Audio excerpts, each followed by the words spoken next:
Your relationship with money matters. I'm Michelle Perkins, and this is the Money and You podcast, where I will be breaking down your relationship with money, offering tough love money tips, and a money dating plan that will focus on lifting the barriers to success to help pave the way for better money practices and increased wealth. It's time to take control to live a limit-free life. It starts today.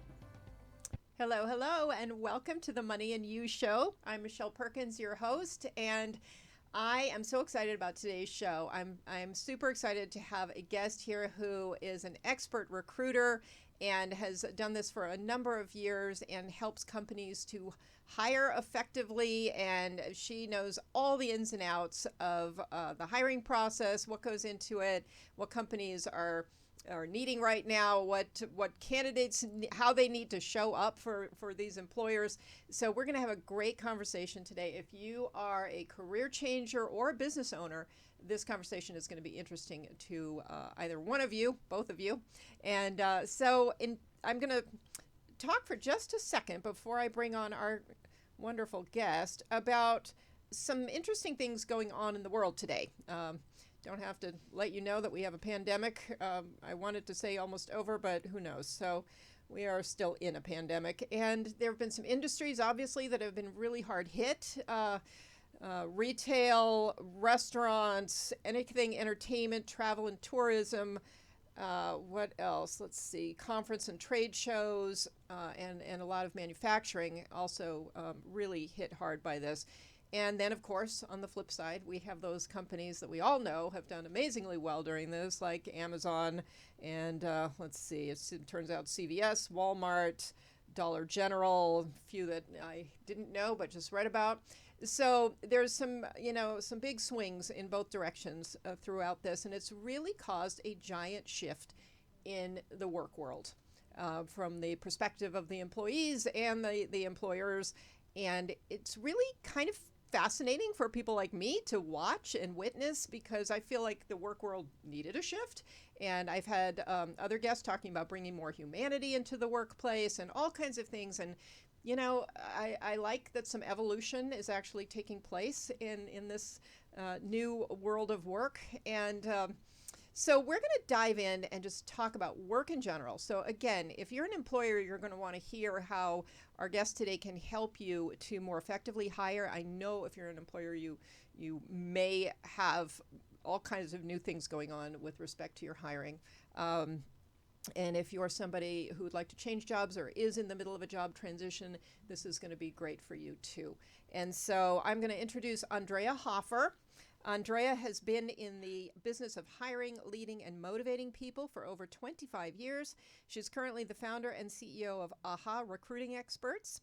The core purpose of AHA is to give leaders their time and freedom back by helping them attract, engage, and retain team members who believe in and support their mission. Andrea, a former spa owner where she managed 35 employees, knows firsthand the everyday challenges of motivating employees, exceeding customer expectations, and meeting business and revenue goals. She's struggled with high turnover and lack of good candidates. After some research and a lot of trial and error, she's perfected a hiring process that gets results. Andrea is now using that experience and knowledge to help companies to recruit, hire, onboard, and engage their team members. Her talks speak to business owners, CEOs, and organizational leaders. She helps inspire you to take action with her clear-cut action steps that have proven to get results. Andrea, welcome. Yay. Thank you, Michelle. I'm so excited to be here. I really appreciate you having me on. I'm really happy to have you here, Andrea. And I want to tell the listeners that you've been on before when it was the Limit Free Life show, and you did such a great job talking about interviewing, especially, among other things. And so if people are interviewing, go back to the earlier podcast or even the Limit Free Life YouTube channel to find Andrea's interview with the Limit Free Life show. So I've changed the show and kind of rebranded it to the Money and You show, and this is all very tied to money as well. It either is tied to what you as an employer are making or what you as an employer are paying. And so, can you jump in and talk a little from the hiring side about what's going on right now, how things have changed, and what you're seeing? Sure, I'd love to. We are we saw this huge shift when the pandemic first happened, where all of a sudden there was this a lot of people laid off, a lot of people unsure about their job, and a lot of employers saying kind of unsure about whether they can even fill jobs. And then that slowly started to shift a little bit. And then by like the beginning of this year, we started to see employers begging for people Yeah. to come and apply for their jobs. And we're seeing more and more of that, where there are all of these job openings and we're just not finding people who are interested in applying for the jobs. Now, it's not true for all of them. There's certain industries and certain types of jobs that we are seeing a lot of interest. The ones that we see less interest are where you actually have to be on site. We're seeing a lot more interest in the remote type of positions now. So the big shift that we're seeing, I think, is not so much that people aren't looking to work, they're just looking to work where they're going to be happy. So they're much more particular about what they'll even apply for, and of course what they'll accept in a job offer. Yeah, really interesting because in some ways it's a little counterintuitive because you think with that much uncertainty about the future and everything else that people, my initial thought was that people would be hanging on to jobs and then taking almost anything they could get for out of, some kind of a fear. And it's really gone the other way, which I have found super fascinating. I have too. It, but when you think about it, I really feel that the pandemic has just shaken us all up, and it's shaken us up in different ways. Everybody reacted differently to it, and it's continuing to react because we really don't know what's happening. And I think because of that, people are thinking about their values, they're thinking about the things that are important to them in life, and they're thinking about what they want to do every day and how they want to do whatever they do every day. And that's what's made them much more discerning about the types of opportunities that they look at.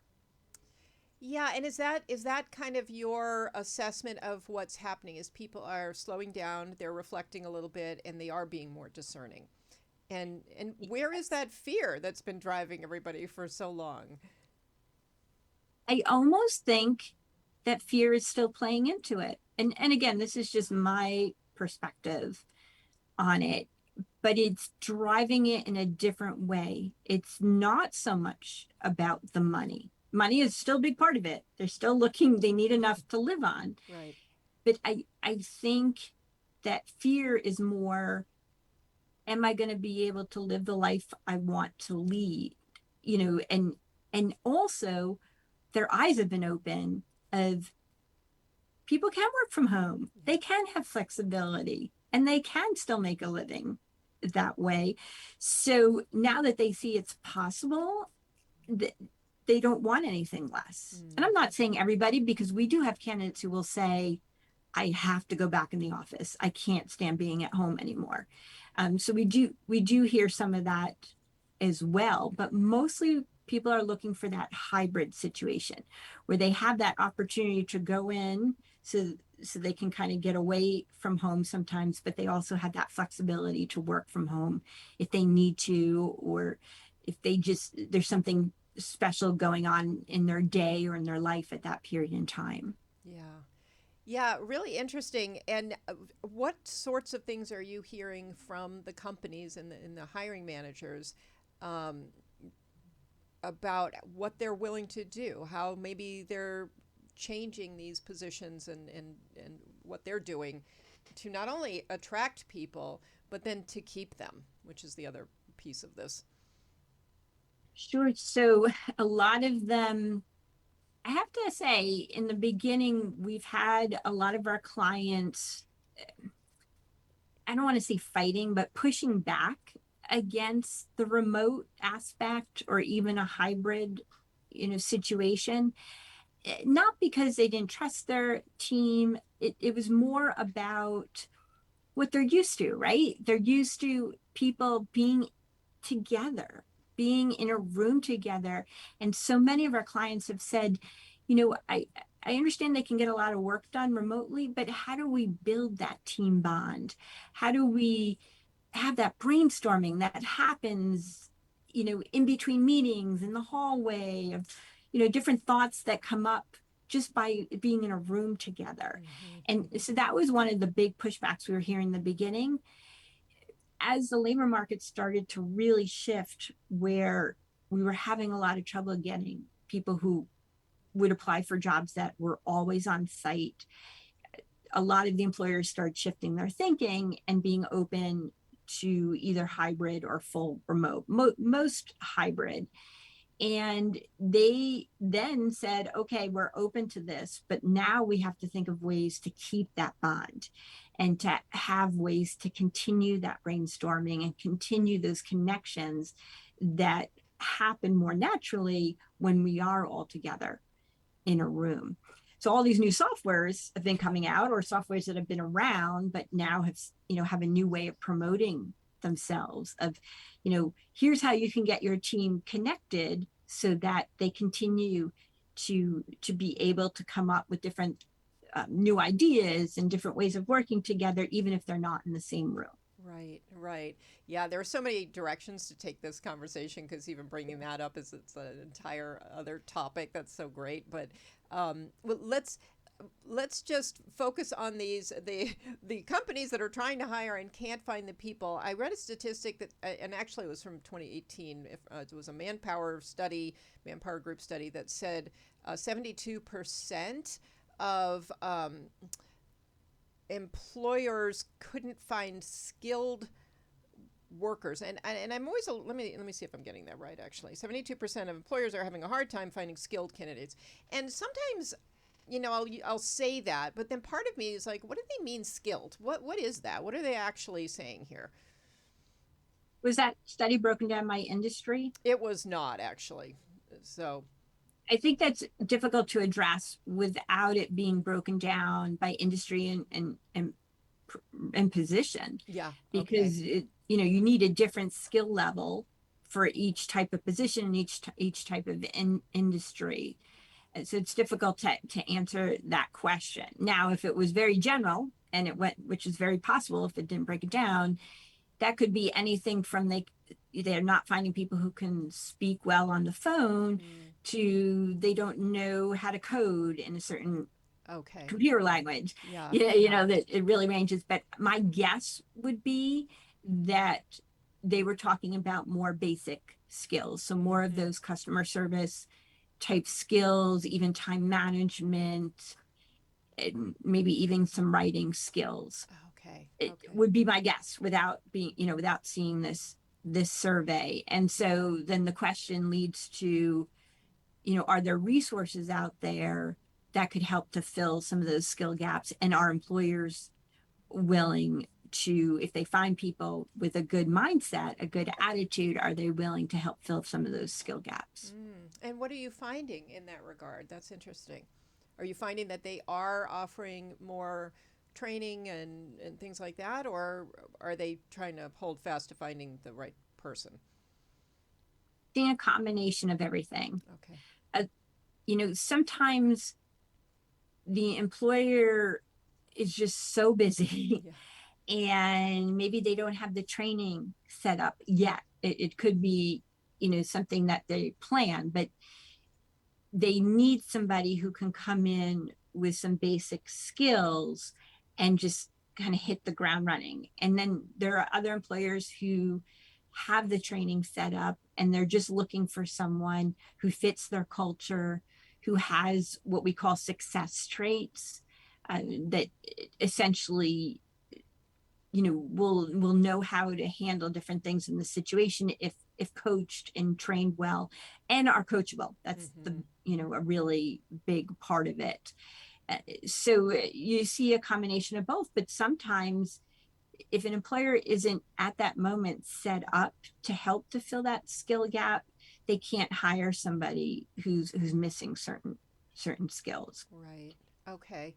Okay, and so when it comes to employers, because I want to flip over and start talking about the candidates themselves, but when it comes to employers, are there any is there any advice that you can offer business owners to help them through this predicament? Because for some people, it's really difficult. I mean, even just every restaurant I've been to lately, I mean, you can just see how shorthanded they are and how difficult it is for that one poor person who's waiting on everyone.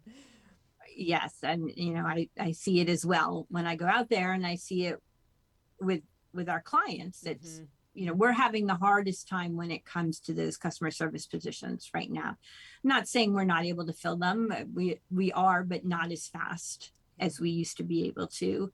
But I feel that we'll get there again. One of the things that we are seeing is that just posting a job, whereas in the past that has worked for a Mm-hmm. lot of those customer service type jobs, or any job for that matter, at least to a certain extent. But it's not working anymore. As a matter of fact, most of the business that we are getting recently, the newer business that's coming in, we're hearing from employers who say, I used to just spend $600 a month on Indeed. It's usually around what we hear. And I got plenty of applications, and a lot of them were good, but now I'm spending that and I get none. And that's what we're seeing as well. So we are not relying on job posts. We still cover our basis. We still post everything to about 100 different job boards. But what we do is we source. We have close to half our team all day long. All they do is they're assigned jobs that they're going into different databases like LinkedIn and Facebook and some others, and just reaching out to people and saying, hey, you look like you have some great experience. We have a job that could be a good match for you. Are you interested in learning more? And that's really what's been working for us. But the other piece of it is, before we start doing that, we do it what we call like a deep dive with our clients and really learn what it's like to work at their place of business. What is it all about? Sure, maybe they're a restaurant, but what is their mission? Is it that they only serve organic food? Is it they support certain charities? Um, is it a fun culture? Really learning who would be a good fit there, and why somebody would want to work there. And then we create marketing materials around it and put that out on social media and in different places to really market them as an employer of choice. So then when we go out and source, we're coming from a place where there's some information about what it's like to work there on the internet, and we share that with them, and then they see it out there in other places, because once you see it in one place, you Right. might start looking in other places and seeing it. And that gives us a much more solid foundation to encourage them to apply for the position or be interested in joining that team.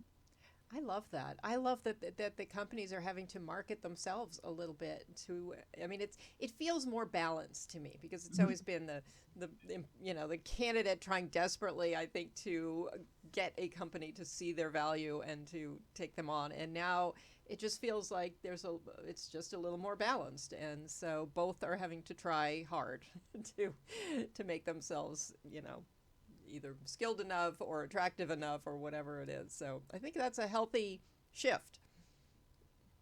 Yeah, and it makes it more transparent. Mm. So in the past, you might read a job posting, you think, okay, yeah, that sounds like something I can do, but it might not really speak to who you are as a person and where you want to be every day, right? Where you want to be spending your time, where you want to be supporting. And now we're taking it kind of shifting of, okay, yes, there's this position open, looks like I can do it, but is it a place that I would be happy at? And I think by doing that, yes, it seems like, okay, the employer needs to market themselves as an employer, but it's really helping them in attracting people that are going to be better fits in the long run anyway, which Right. just increases employee retention and builds a much stronger, better work environment and culture. Yes, and that kind of leads into something we were talking about, which is for employers who don't recognize the cost of not retaining employees. it's huge. And you had just done you had just told me. So if you would tell the audience what that costs an employer to have people have this turnover.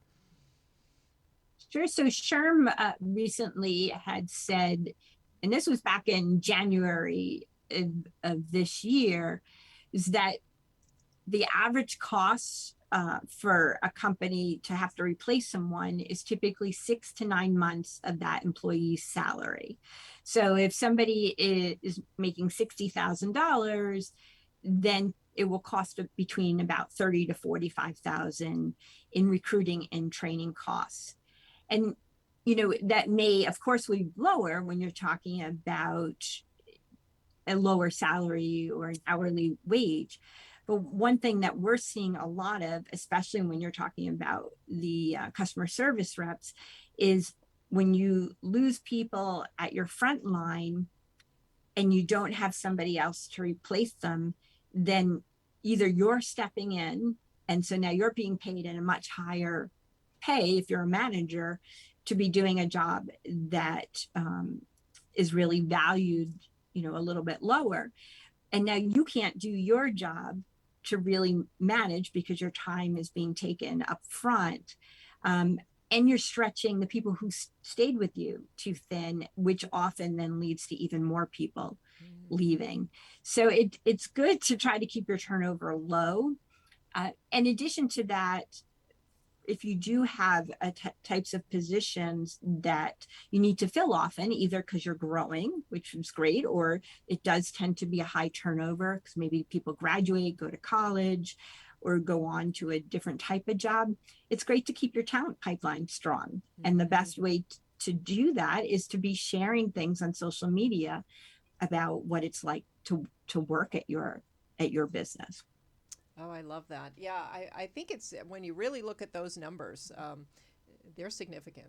So, for business owners who maybe take that for granted, or like you said before, are just so busy that they're not zeroing in on that and stopping to pay attention to what the cost is in time and money and everything else. It's morale. It's quite significant. So, yeah, very good thing to keep in mind and really do well as you can from the get-go, including getting help with that from somebody like you. So yeah, that's great. So if we move over to the side of the job seekers, which I love because I feel like job seekers don't get enough opportunity to sort of hear the story from the other side, and you can really bring that. So I think it's so interesting because you have the total inside scoop on what employers are looking for and how they're looking at candidates. And so what would you say in today's very interesting world to candidates? It sounds like they have a lot more leverage. They have the possibility to do some new things. What would you say to them? A couple of things. The first thing I would say, which has not changed for me when I share advice or suggestions to candidates, is know exactly what you're looking for. Have a clear picture. I wouldn't apply, just blanket to a lot of different places. I would focus in on jobs that really speak to you, that is a good fit for where you want to go in your career, and you have an idea that you'll be happy at that organization. The other thing is, when you do apply, try to customize your resume as much as possible and do some research on the position, especially if you are asked to do an interview. I can't tell you how many interviews we have done recently where one of the first questions we always ask is, could you tell us why you're passionate about this position, or what attracted you, or how it fits into your career plan? And we are hearing more than we ever have before. Could you tell me again which job it is I'm interviewing for right now? Because I just get so many recruiters calling me, or, I applied for a lot of jobs and I got a lot of interview requests. That just, you could have the best resume in the world, but that immediately turns us off as a recruiter, especially at least with AHA, because we really want to find someone who wants to work for our client. Mm-hmm. You know, Mm-hmm. we don't care if you have amazing experience. If you could care less what they're all about, then you're not going to be the right fit for our client. So I've had candidates where sometimes I'll give them a second chance, where I'll say, you know, if you're not ready for this interview, I get it, but we're really looking for someone who is very interested in our position and, you know, and working with our client. So I'm happy to reschedule, and you can review all the material I've already sent you about the client. I'm happy to resend it to you, uh, so that you're prepared.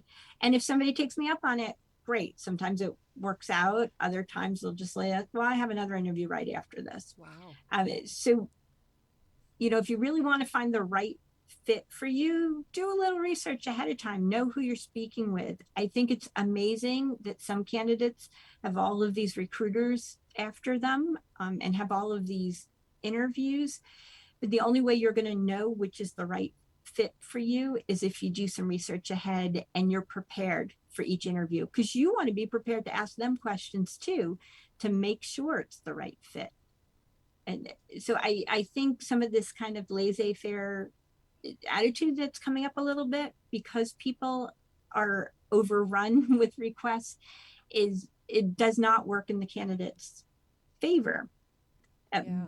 because they won't even know if they get the right job for them in the first place if they haven't researched and really figured out which is the right one for them. Right, right. Yeah, very interesting. So this idea that there are a lot of available positions out there may be causing people to actually be a little too flippant in the interview process, which isn't At actually all. I don't want to say, you know, I don't right. want to generalize. I'm maybe, from the people I've interviewed in the last few months, I would say about 15% Mm-hmm. I've gotten that. And then others who have an idea of what the job is, but hasn't really done a deeper research on it. The employers want to know they're special. It's Yeah. almost like dating. Yeah. The candidates want to know they're special, and the employers want to know they're special. So they don't want to be approached like this is just another interview. Right. You know, they want to know, you know, this is a date. We're excited. You know, I don't know if this is going to lead to marriage, but it might. And I want to learn all about you to find out. Yeah, yeah, very interesting. So really, the old rules for the job search should still apply.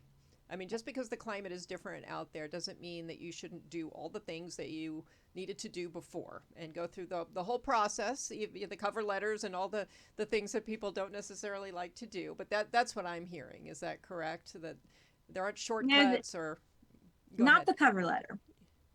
Uh, well, and this takes a little bit of training on our part with our clients, because our clients still look for the cover letter, Okay.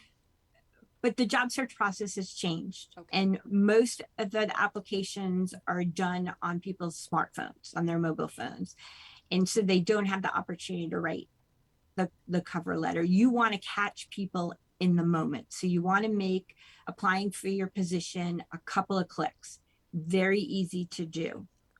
Then you could have a next step where you can ask them to write something.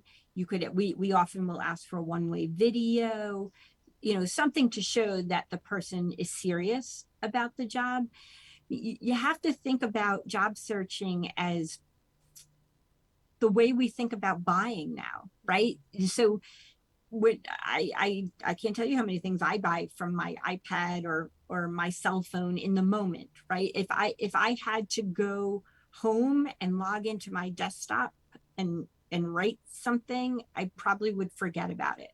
And it's the same thing with job search. So candidates really aren't expected to write cover letters. If they include a cover letter, that just puts them over the top, assuming it's one that's customized. And it's not. I get any cover letter I get, most of the time it's just kind of a form cover letter that they saved on their phone or in a cloud somewhere that they can just add when they apply. So I don't put as much stock in it. Right. We usually will ask one question with the application that just says, could you tell us why you're passionate about this position? And so they can write a couple of sentences there. It doesn't have to be a formal cover letter. It just tells us, what are they thinking? What in that moment attracted them to that position? Hmm. That's super interesting. I actually had not thought of that, and I'm thinking, why is that? And I'm realizing a lot of my clients are a little on the, more middle-aged kind of category, and so they are, I think, for the most part, going home and sitting down at their desktop and doing this. But you bring up an amazing point, which is that younger generations are absolutely doing this differently. Yeah. It's very interesting. And the other statistic I recently read is that I think about 75% of the workforce in the next few years will be millennials. Um, and so, what are you seeing out there that might be? Actually, it's funny because I've done two shows recently on millennials and money. And it is interesting because they just grew up in a different period where there are different influences. And where I might have grown up influenced by the Depression, they're not. They're influenced by completely different things. And so, not that I actually grew up in the Depression, but my parents did. So, anyway, what are you seeing with the millennials that is different and unique in terms of job search? It's kind of a broad question, but Well, really, it's just on a deeper level of everything we already talked about. I mean, even before the pandemic, the millennials were always very focused on mission and on only joining organizations if they really believed in what they were doing and if they were going to be happy there. They also believe in being paid what they feel they're worth. Now, that's not to say that they're all going to demand an outrageous salary or one that that you can't get. They've been flexible based on other things. So I often will have candidates that I'm can guess because I can't ask their age, but based on their experience, that they're millennials who will say, here's what I'm looking for in salary, but I'm open to be flexible if some other things are flexible, like working from home. Um, if I need to take time off, to be able to take time off or just adjust my hours. They're very big on, okay, maybe I can work 4 hours in the morning, take 3 hours off in the afternoon or 2 hours off in the afternoon so I can pick my kids up and then work the rest of the day after that or whatever, works with their personal schedule. But mm-hmm. more than anything, they just really, and we're seeing this with Generation Z too, they just really want to be somewhere where they feel like they're contributing to something that they believe in. Yeah, 100% with the generations coming up following them. And I was wondering if it were still the same with the millennials. So yeah, very interesting and a good shift again into bringing a little more humanity into the workplace and making it a little more reflect real life in today's world. So, will you talk just for a minute about some of the soft skills that people, that you're finding people need right now that are important to employers? They of course, want people who can communicate well. And that means being able to listen and process information and not just speak. The other thing, and I don't know if you would characterize this as a soft skill or a little bit more of a hard skill, but one of the number one things I hear, and this is number one for me as an employer as well, is resourcefulness. Mm. They want people who can figure things out is probably the best way of putting it, and who are not going to constantly need the hand holding on any level, who can, and when it comes to technology, some of the younger candidates, they can figure it out better than their bosses. Yeah. I know with me, I'm a lot of my team is a lot younger than me, and I just know it used to be because I used to be very good at technology. I'm still pretty decent, but nowhere near what a 25-year-old can do. And so it used to be I would have to figure something out on the computer so I could teach it to a team member.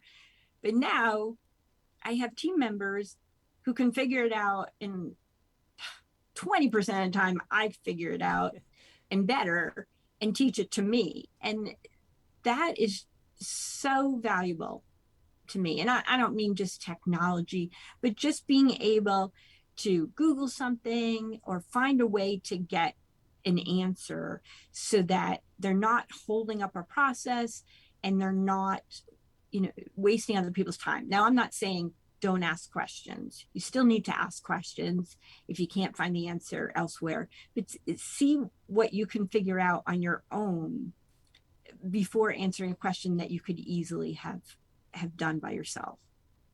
Yeah, I love that. So is that something that would be good for a candidate to talk about in an interview, is how resourceful they are, and maybe give an example of that? Examples are gold. So I always tell employers when I do, because I do a lot of interview training with employers. I once in a while I'll do some interview training with candidates, but mostly on the employer side. And I always tell the employers to use the power phrase specific example for every single question. Just about every single question, they're asking for a specific example around a situation that could be typical at their place of work or for that position. So when I do speak with candidates, I say, start a notebook. I did this years ago when I first started interviewing. Every time you accomplish something, every time you make a mistake but learn something from it, or every time you figured something out on your own, write it down so that you have something to refer to. Now, you're not going to open the notebook during an interview, but I would always review each thing before I went into an interview, just to remind myself, so that any question they threw at me, I had a specific example to share with them to show that I'm resourceful, or to show I take leadership when there's a vacuum, or to show whatever it is that is important to that employer for that position. And usually if they did the job posting correctly, you can look at the job posting before the interview and have an idea of what they're going to be asking you about. You might not know the exact interview questions, but you should know what's important to them based on the tasks and responsibilities and what they say in the posting about that position. So you might want to write down, take the posting out before the interview and say, okay, yeah, I have an example of me doing that. I have an example of this. I have an example of that. And that's how you prepare for an interview. So then when you go in, you have all these examples you can pull out of your back pocket. And that means so much more to an employer than reading something off of the internet of what is a good response to a specific interview question.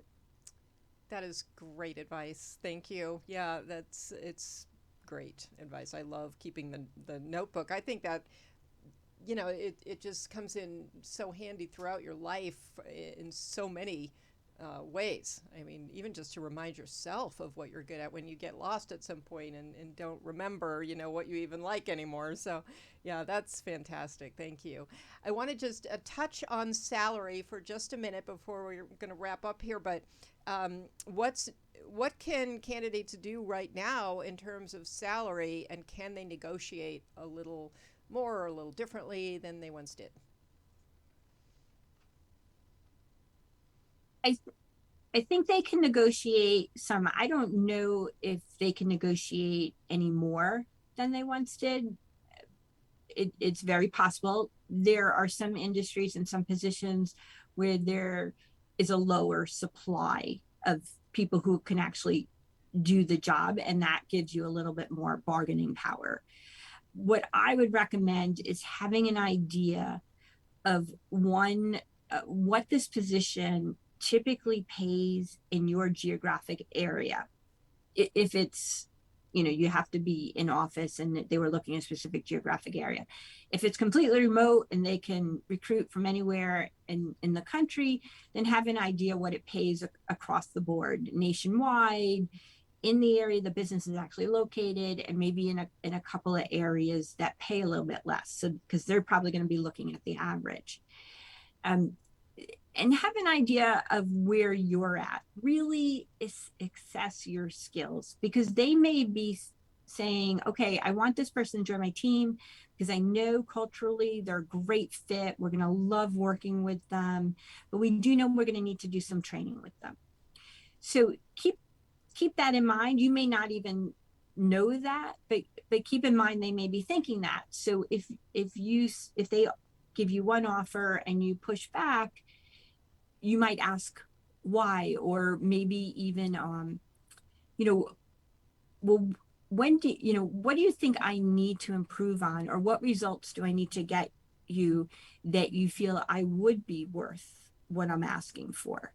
And that would give you some good information on where they're at right now, but also if you do accept the job, your opportunity to make more money in the future. And keep in mind also, a lot of employers are offering so much more than just salary. They're offering a wide variety of benefits.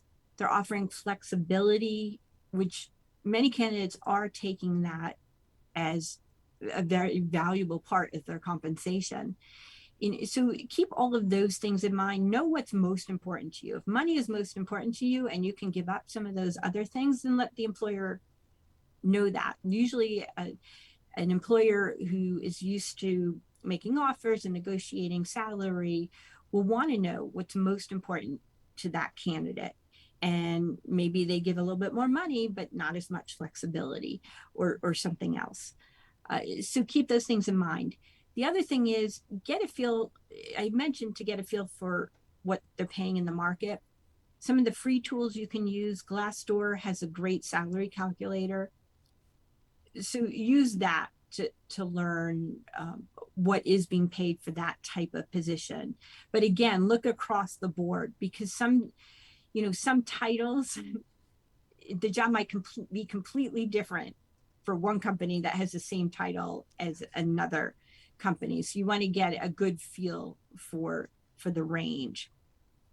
I would like to offer your audience a tool, if that's okay, Michelle. Oh, it's fantastic. And yeah, thank you for that information. And I would love at this point for you to tell people how they can connect with you. You are a wealth of knowledge. I could talk to you all day. So whether you're an employer, well, mostly for, I think employers are more of your clients, but you have resources as well for candidates. So go ahead, please share, and thank you for that offer.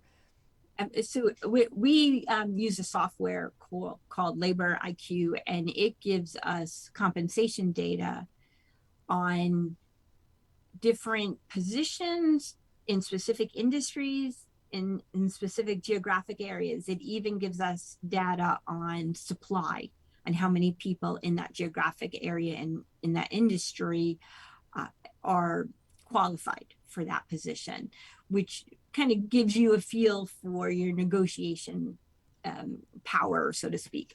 And we use that with employers. What I'd like to offer, and I've never done this before, is the first 10 candidates that email me, and my email is Andrea, Andrea, at aharecruitingexperts.com. And you can see on the screen, it's AHA Recruiting Experts, all one word, and then .com. So the first 10 candidates that email me, I will give you, I'll ask you a few questions, and I'll run a compensation report for you. And these reports actually pull from pay stubs, whereas some of the free tools online like Glassdoor and Indeed are relying on self-reporting pay. So you don't, I mean, they're probably fairly accurate, but they're not exact. Whereas this pulls from pay stubs, which we know is more exact, and it's updated fairly regularly so that it's always up to date. And so I think you'll find that these reports can be very helpful in knowing what you can ask for in pay. And just a little, I'm just going to throw out to employers, I'm a big fan of complete transparency during the job during the recruiting process. So we found that if you put a salary range on your job postings, you will get more interested people, and more interested people who are a better fit for your position as well. And that, gives you a starting range to negotiate. That's a great tip too, because I would think some people are just reluctant to do that, thinking they'll get more people perhaps if they don't. So, yeah, thank you, and thank you so much for that offer. That is using your technology that you invest in, and to get that really specific and detailed information that we can't otherwise get. So that is a very wonderful offer. I hope people will take advantage of that. And to email you, do you want to just say your email address real quick? Sure. It's Andrea, Andrea, at AHA Recruiting Experts with an S.com. So Great. AHARECRUITINGEXPERTS.com. Thank you. And Yes. I'll put that in the show notes as well. And Thank thank you. you so much. And you have wonderful offerings for employers, for employees. You've got a candidate directory that people can become a part of. You have all kinds of amazing resources for employers and things that you provide. So please, listening audience, connect with Andrea. She is my favorite recruiter out there. Thank you. And she goes way beyond recruiting, actually, because she will help you, like I said in the intro, from everything from onboarding, making sure people are happy and engaged and staying so that you can avoid that horrible cost of turnover. And Andrea, thank you so much for being here. I know you're busy, and I know your time is in demand, so I really appreciate it. And yeah, it's been great talking to you. Thank you so much. You too, Michelle. I've enjoyed it. Thank Good. you so for having me on. You are very welcome. So, if you're listening, today's tough love money tip is going to be if you, get help, because it's a money saver. If you are looking to hire people and you kind of haven't had great luck in the past with hiring and keeping people and knowing how to get them, onboarded and trained well, a company like AHA Recruiting Experts can really help you and save you a lot of money. And Andrea has so many wonderful resources and tools for people, as well as consulting and advice.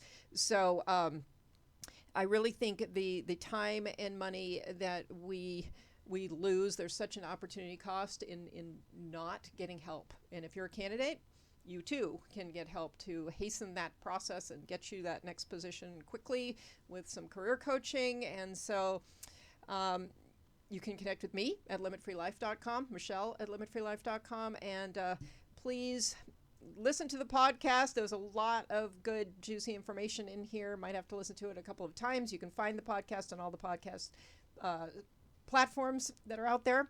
And you can find it also on the Limit Free Life YouTube channel. And if you have additional questions, email me. I can get answers for you. We can do additional shows around some of your questions. So again, feel free to email Michelle at limitfreelife.com.